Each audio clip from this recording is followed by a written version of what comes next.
I had a good childhood till I was 9 years old. And then at that time I was sexually abused for about 3 years. I kept that to myself for the longest time. And I guess that kind of controlled my life afterwards for about 40 years. I never discussed it with anybody.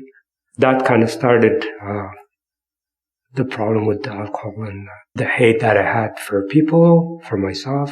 I came to Canada in 1984, and so that came with me, obviously, and my drinking just went crazy.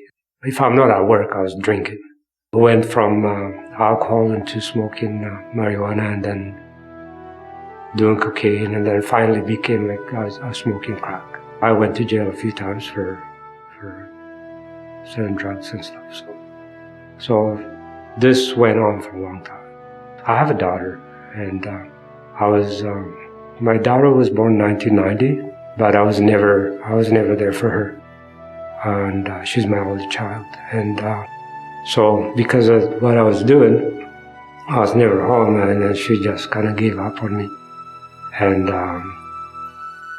when I ran into her, like, she told me, "Oh, Dad, I'm married and I have a kid," and I was just like a shot in my face because I wasn't supposed to be that kind of dad. I should have been there. The reason for all that was because the secret that I had, the enemy was using it to just beat me up with it. And I didn't realize that. I was just being angry. And then when I left jail in 2014, I was homeless, pretty much. I had nowhere to go. So kind of hung around here for a couple of days, and there was this thought in my head that says, go get a Bible. Looking back, the idea that for me to pick up the Bible was God told me enough is enough. So I came to Union Gospel Mission. First of all, God allowed me to be honest with them. I didn't hide anything about my childhood or what I was doing, selling drugs and stuff. I cried a lot and so many different offices. But I needed to do that. I need to get all the bad stuff out in order to start getting good stuff. And the person sexually abusing me was our maid. And eventually my dad adopted her, so she became our sister. We're 9 brothers and sisters. From all of them, there's only one sister that actually believes me. And this from here, he says, did you forgive her? I says, what are you talking about? Well, I mean, like, did you? I says, no, I never thought of it. So we prayed first, and I forgave her, and it was just amazing, the feeling I felt that moment. I carried that for over 50 years.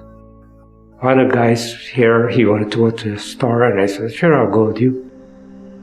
It was Valley Village, and I don't want to go out there, and then I went anyways. I went in there, and I see this girl from behind. I said, that's my daughter. And she turned around, and she started crying. The first thing she said was, I forgive you.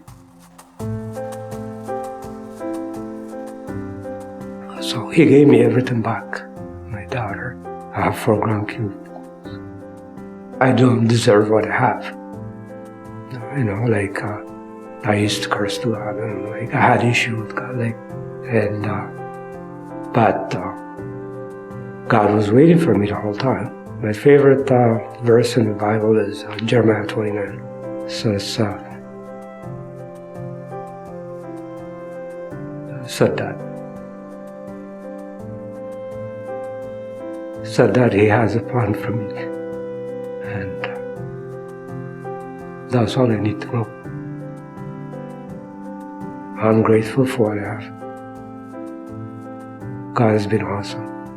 When the idea came in that I needed to pick up the Bible, and all the plan that God had for me is because some people prayed for me. Okay? Like I said, complete strangers were praying for me. And I like to encourage people to pray for the people that you see every day on the street.